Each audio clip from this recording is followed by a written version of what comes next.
Good morning, students.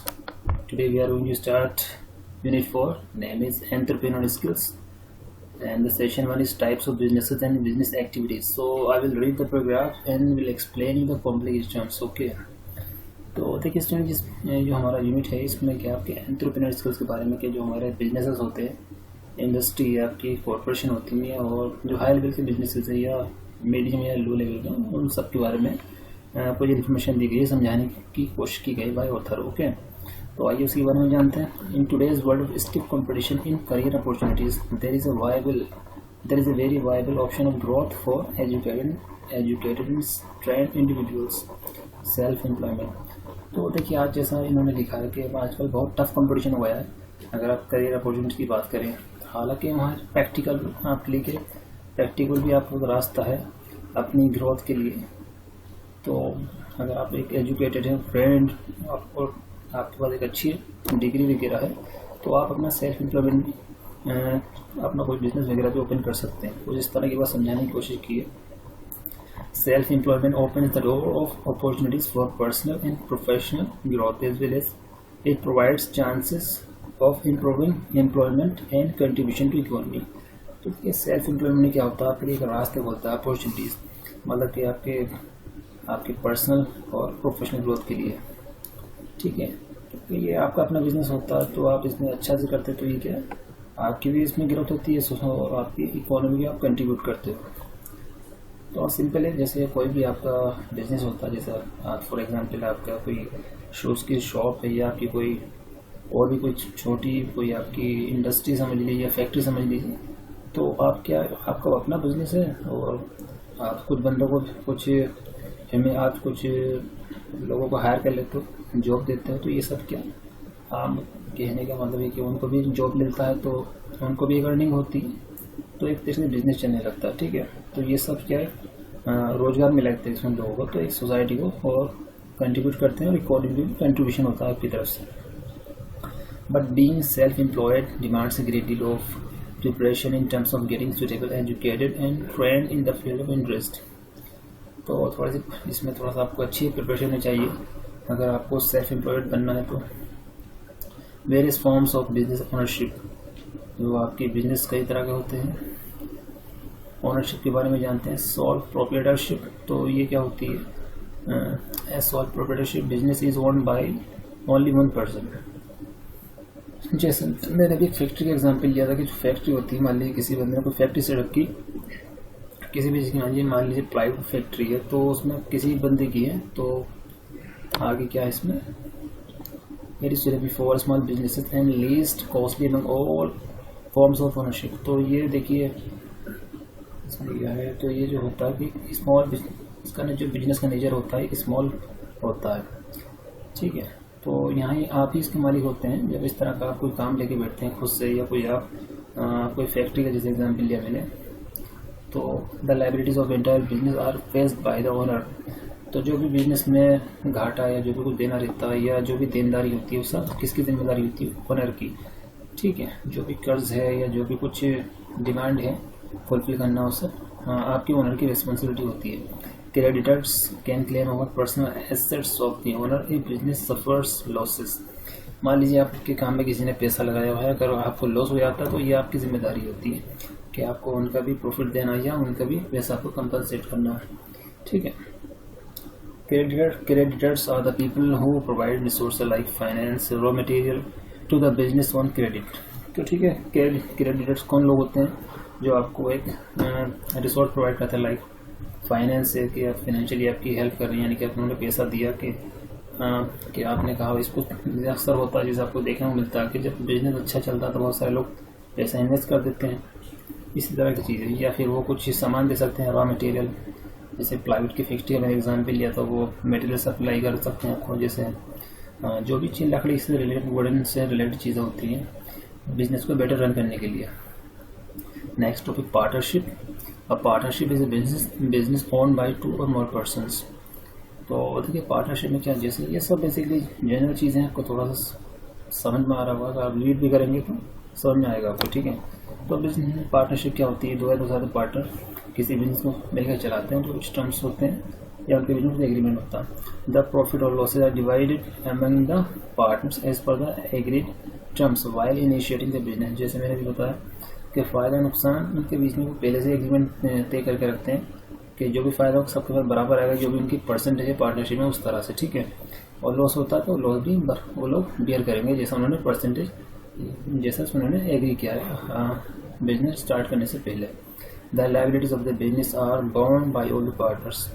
तो जो business की देनदारियाँ सब पार्टनर्स को करनी होती है, ठीक है। In limited partnership creditors can not claim for the personal assets of the limited partners in case of business suffer heavy losses, ठीक है।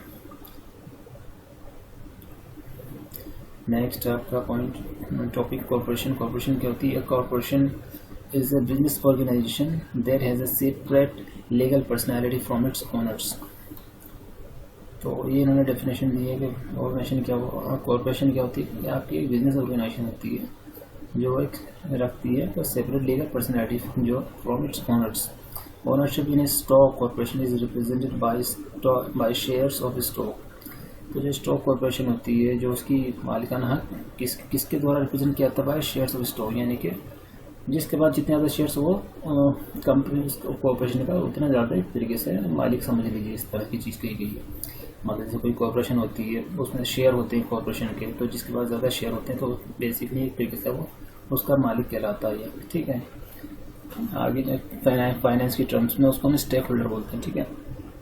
The owners stake holders enjoy limited liability but have limited involvement in the company's operations, ठीक है। The board of directors and elected group from the stockholders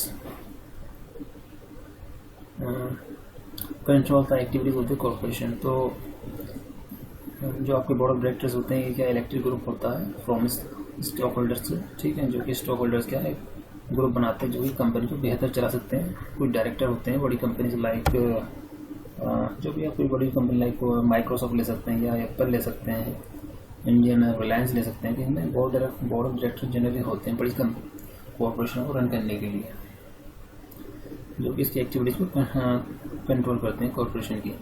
next आपका limited liability company, LLC भी बोलते हैं short में। तो LLC है characteristic of both A corporation and A partnership. तो इसमें दोनों तरह की कैरेक्टरिस्टिक होती हैं, कॉर्पोरेशन भी होती है और पार्टनरशिप भी इसमें आपका हिसाब होता है।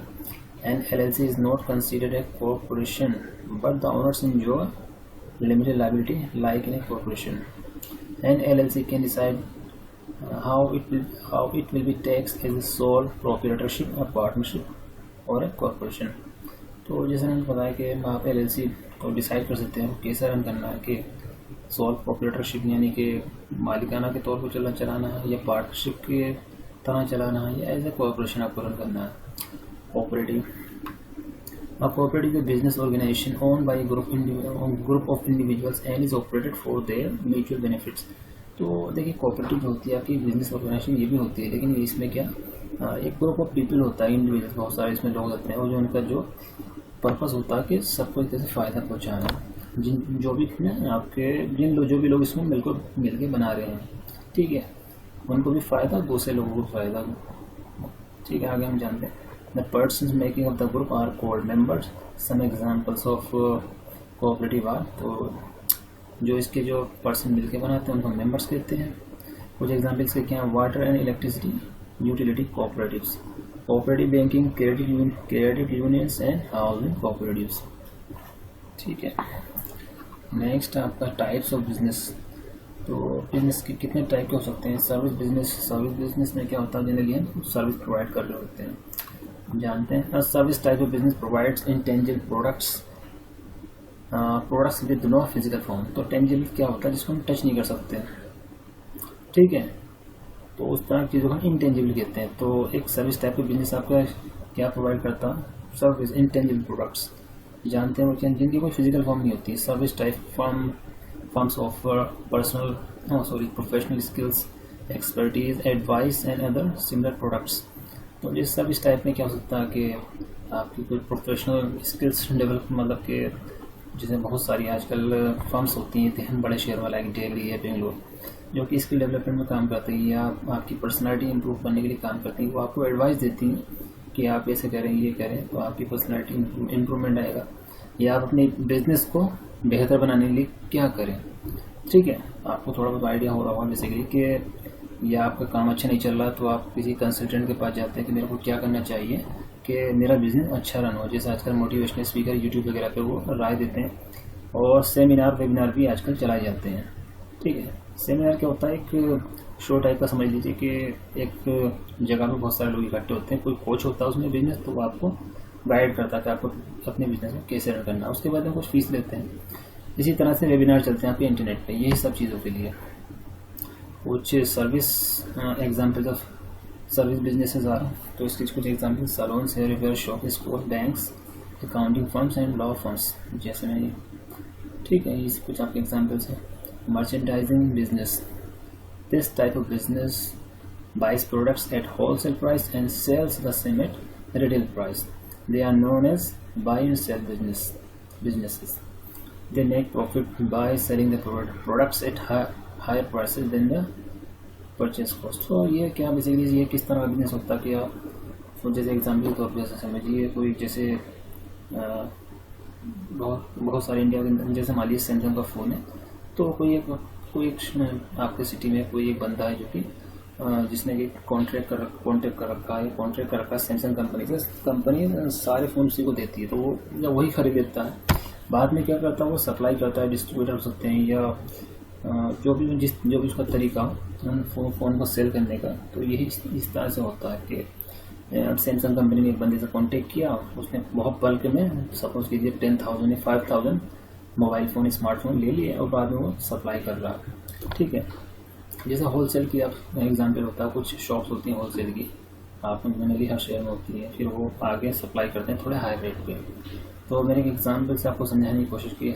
आपका सैमसंग है या दूसरी कंपनी, जैसे Chinese company like Oppo, something like that, तो आपका शहर में कोई बंदा कंपनी से कॉन्टेक्ट करता है, वो सारे फ़ोन उसी के पास आते हैं, फिर वो बाकी जो आपके जो रिटेलर हैं या डिस्ट्रीब्यूटर को देता है कि ठीक है आप अपने अलग अलग प्लेसेस पे जाके सेल कीजिए, थोड़ा सा और हाई रेट पे बेचता है, यानी ये सेल करता है।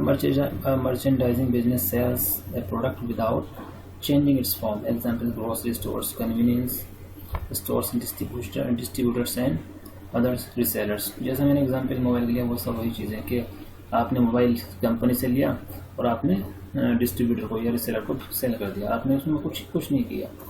ठीक है, manufacturing business unlike a merchandising business, and a manufacturing business buys products with the intention of using them as materials in making a new product.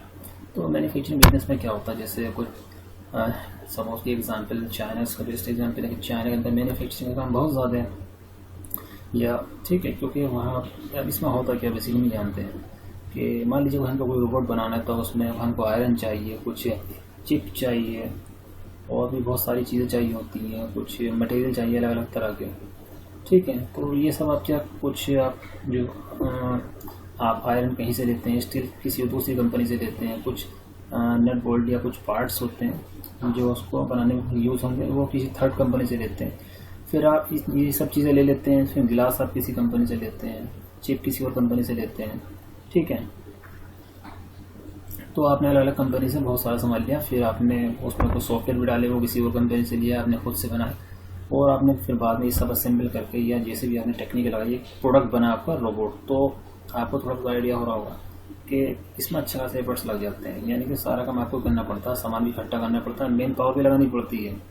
ठीक है, जैसे हमने बताया कि manufacturing business combines raw material, labour and factory overhead in its production process. जैसे आप automobile के example ले सकते हैं, लाइक टाटा है, टाटा बहुत तरह की कार बनाता है, फिर ट्रक बनाता है, और फैमिली कार्स वगैरह भी बनाता है। तो देखिए उसमें बहुत सारी चीज़ें होती हैं, टायर्स होता है आपका, गिलास होते हैं, स्टीयरिंग है, ये सब चीज़, क्योंकि वो हर चीज़ खुद से नहीं बनाते, कुछ चीज़ें तो उसी कंपनी से भी ले लेते हैं।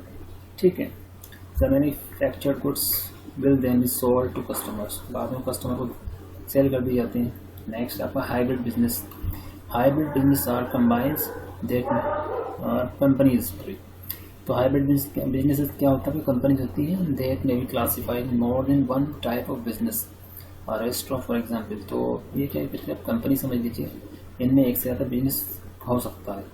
ठीक है। जैसे एक रेस्टोरेंट का एग्जाम्पल दिया, for example restaurant combines ingredients in making a fine meal, manufacturing, sells a cold bottle of wine, merchandising and fills customer orders, service। देखिए इन्होंने क्या किया, जैसे रेस्टोरेंट या होटल कह सकते हैं, तो उसमें क्या, आप जैसे होटल का एग्जाम्पल से समझाना चाहूँगा आपको। होटल के अंदर क्या कोई रहने की फैसिलिटी भी है, उसमें वो खाना भी प्रोवाइड करते हैं और साथ में आपको वाटर है या वाइन भी प्रोवाइड करते हैं।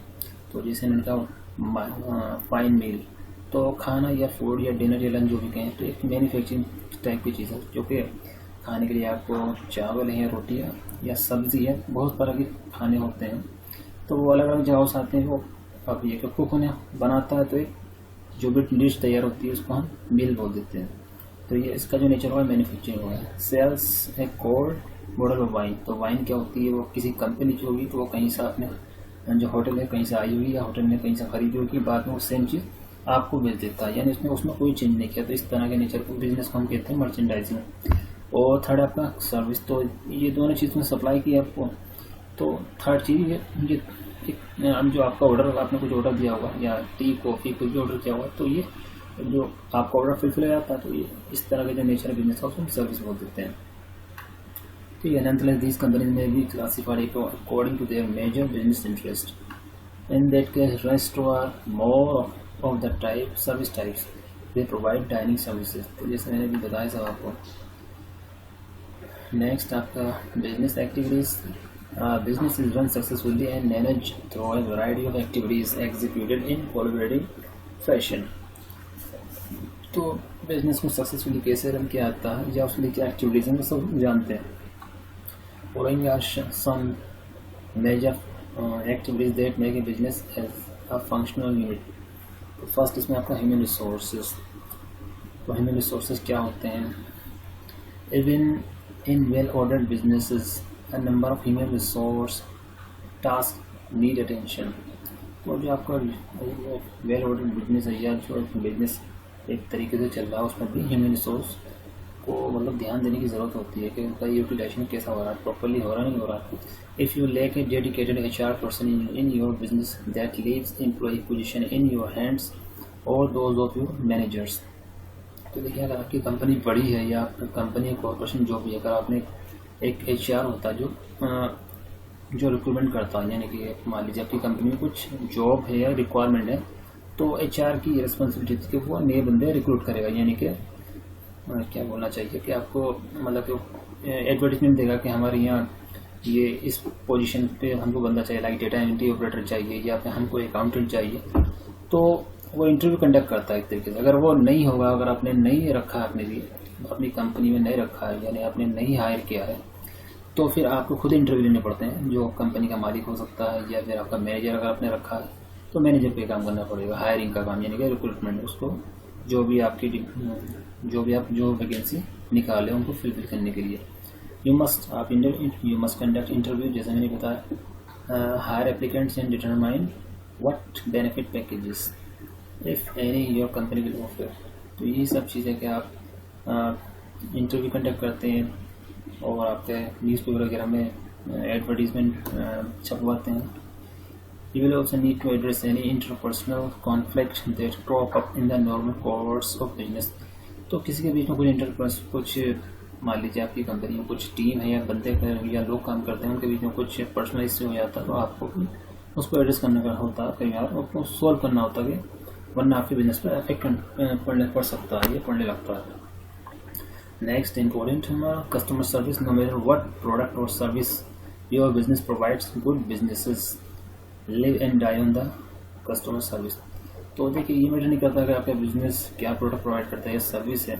जो अच्छे बिजनेस हैं या तो बने रहते हैं या ख़त्म हो जाते हैं कस्टमर की सर्विस। अगर आपका कस्टमर उसको सर्विस या वो सेटिस्फाई अगर आपकी सर्विस से, तो बना रहेगा। अगर आपकी सर्विस अच्छी नहीं है या आपका प्रोडक्ट सही नहीं है, तो वो कस्टमर आपके प्रोडक्ट से या आपकी सर्विस से हट जाता है, दूसरी वो सर्विस पकड़ दूसरी कंपनी की सर्विस ले लेता है या दूसरी कंपनी का प्रोडक्ट ले लेता है। Customer service helps to secure new clients and promotes referrals from your existing clients. तो देखिए, जैसे जनरली होता है कि मान लीजिए आज सपोज़ कीजिए कि आपने कोई सिम आइडिया एयरटेल का यूज़ कर रहे हैं, सपोज़ कीजिए मैं आइडिया का सिम यूज़ कर रहा हूँ, तो अगर आइडिया की सर्विस अच्छी है, यानी कि उसमें इंटरनेट अच्छा चलता है, कोई प्रॉब्लम नहीं है, तो मैं खुद प्रमोट करने लगता हूँ एक तरह से आइडिया कंपनी को। जैसे आप फ्रेंड्स आपस में पूछते हैं कि आप कौन सा सिम यूज़ कर रहे हो, तो मैं बोल देता हूँ आइडिया।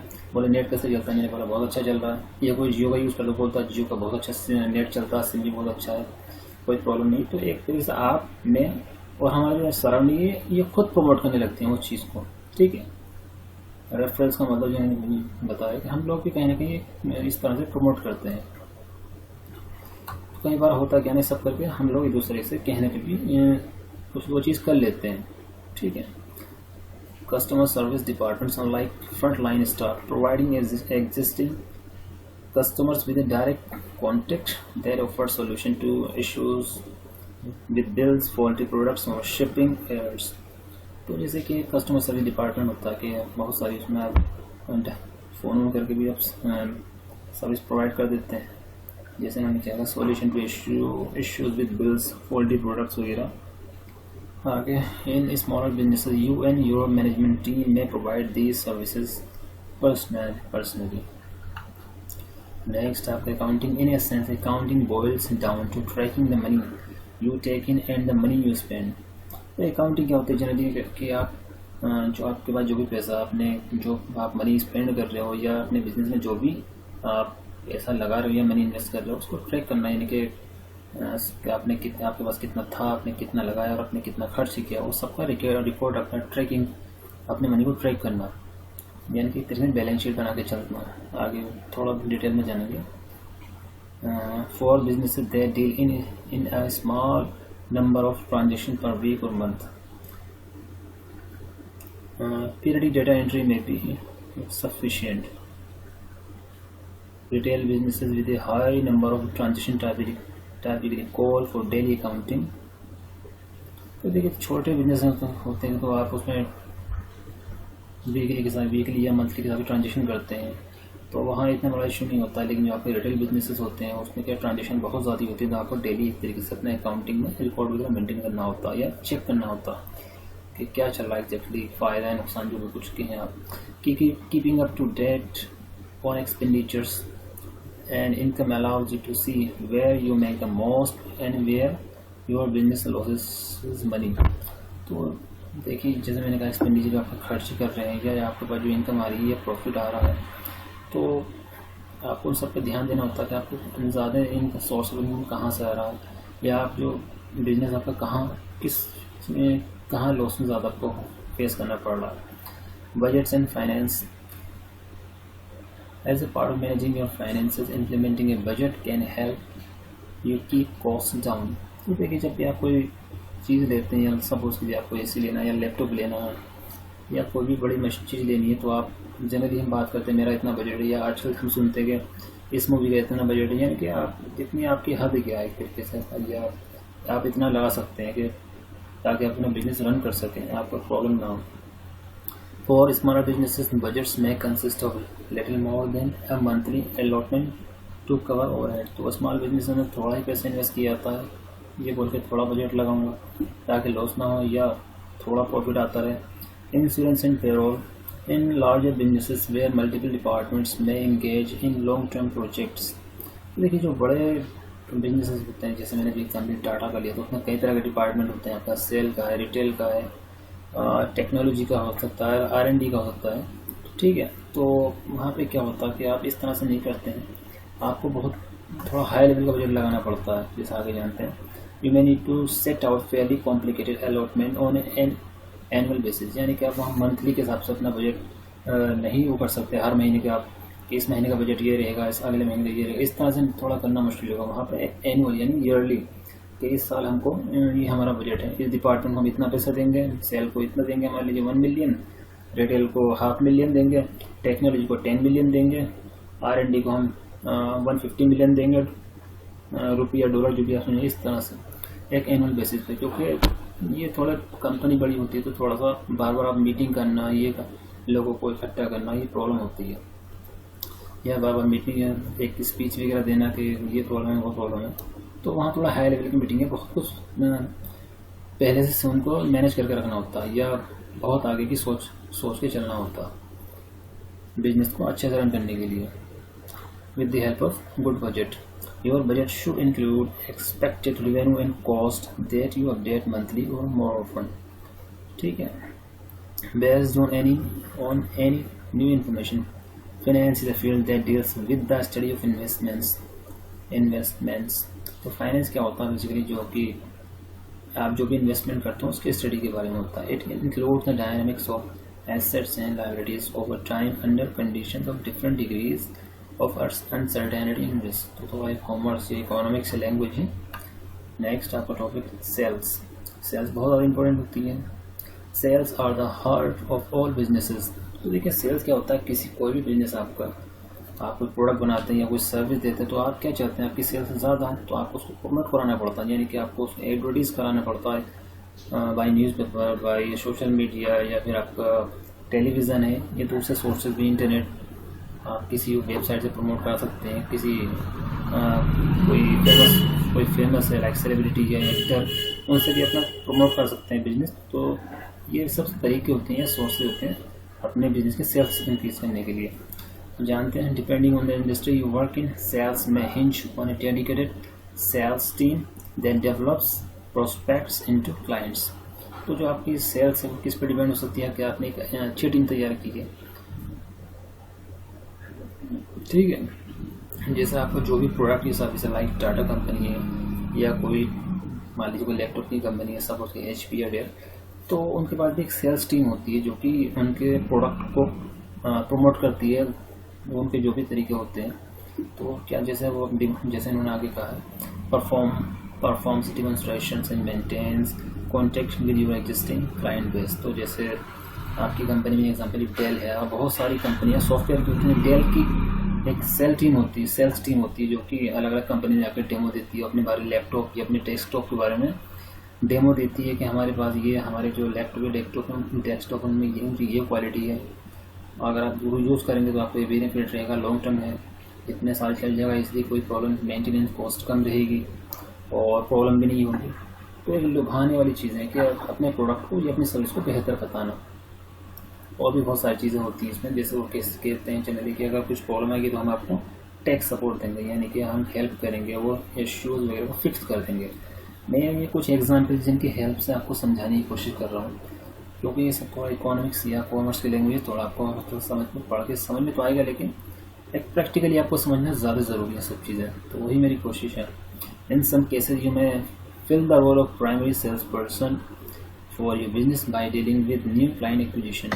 तो देखिए बहुत सारे केसेस में क्या होता है कि आपका जो भी रोल है कंपनी में, सपोज कि आपको जो भी अगर आप ओनर हैं या मैनेजर हैं या सेल्स टीम का पार्ट है, तो आप भी एक प्राइमरी रोल अदा कर सकते हैं किसी अच्छे क्लाइंट को बनाने में, ताकि आपका बिजनेस इंक्रीज हो, उसकी सेल्स इंक्रीज हो।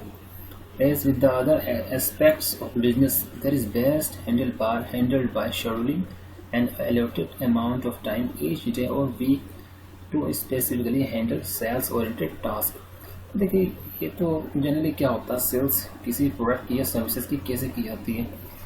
अक्सर जैसे मान फॉर एग्जांपल आप दिल्ली में हैं तो जो लोग फ्लाइट वगैरह सेल करते हैं या किसी कंपनी के लिए काम करते हैं, तो वो बहुत सारे उनके पास डिटेल होती है या नंबर होते हैं जो अमीर लोग हैं, लाइक रिच पीपल है उनकी, तो उनको कॉल करते हैं, उनसे टाइम लेते हैं, सर हम आपसे मिलना चाहते हैं, हमको ये फ्लैट के बारे में आपको बताना है, हम ये फ्लैट सेल करना है, ये इन कंपनी का इसमें ये बेनिफिट है, वो बेनिफिट है, मतलब बहुत सारी तारीफ़ें करते हैं। ठीक है, तो एक मिडिल मैन की तरह काम करते हैं, तो उसके लिए वो हर दिन ही काम करते हैं। और इसी तरह से आपकी दूसरी चीज़ें होती है, अपने हर किसी को अपना प्रोडक्ट या अपनी सर्विस सेल करनी होती है। कुछ डायरेक्टली करते हैं, कुछ with the help of middle man या कुछ पर्सन को हायर करके करते हैं। तो उसमें कुछ तरीके होते हैं किस तरह से अपने काम को अंजाम देना है। नेक्स्ट हमारा टॉपिक है मार्केटिंग। तो मार्केटिंग भी बहुत ज़रूरी है। सेल्स एंड मार्केटिंग थोड़ा सा मिलती जुलती चीज़ें हैं और ये इकोनॉमिक्स वगैरह में थोड़ा ईजिली समझ आती है, फिर भी हम जानने की कोशिश करते हैं, पता होनी ज़रूरी है क्योंकि एक अच्छी चीज़ें हैं।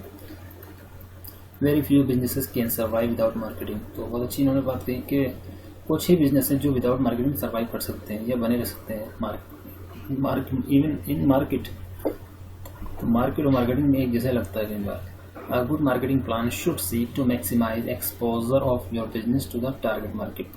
तो देखिए, जो एक अच्छा मार्केटिंग प्लान कि आपको अपने प्रोडक्ट की कैसे मार्केट करनी है। कोई भी आप कंपनी है, लाइक जैसे एग्जांपल मैंने लिया था अभी सैमसंग का या ओप्पो का, तो उनके बाद एक बहुत अच्छा वो जो अपना कोई भी नया प्रोडक्ट लाते हैं मार्केट में, उससे लाने से पहले वो उसकी मतलब अभी मार्केट में नहीं आई या फिर आने वाला, तो उससे वो उसकी पहले से मार्केटिंग शुरू कर देते हैं। लाइक एडवर्टीजमेंट इन न्यूज़पेपर, या आपका वो एड आते हैं आपके टीवी में या इंटरनेट में, आप कोई वीडियो यूट्यूब पे प्ले करते हैं, तो वो बहुत ज़्यादा उसमें मार्केटिंग करते हैं। ठीक है, मार्केटिंग में बहुत ज़्यादा पैसा खर्च करना पड़ता है कंपनी को, क्या आपकी मोबाइल की हो या ऑटोमोबाइल की हो या आपकी जो आजकल ये सिम कंपनी है, ये भी बहुत ज़्यादा उस पर पैसा खर्च करती हैं।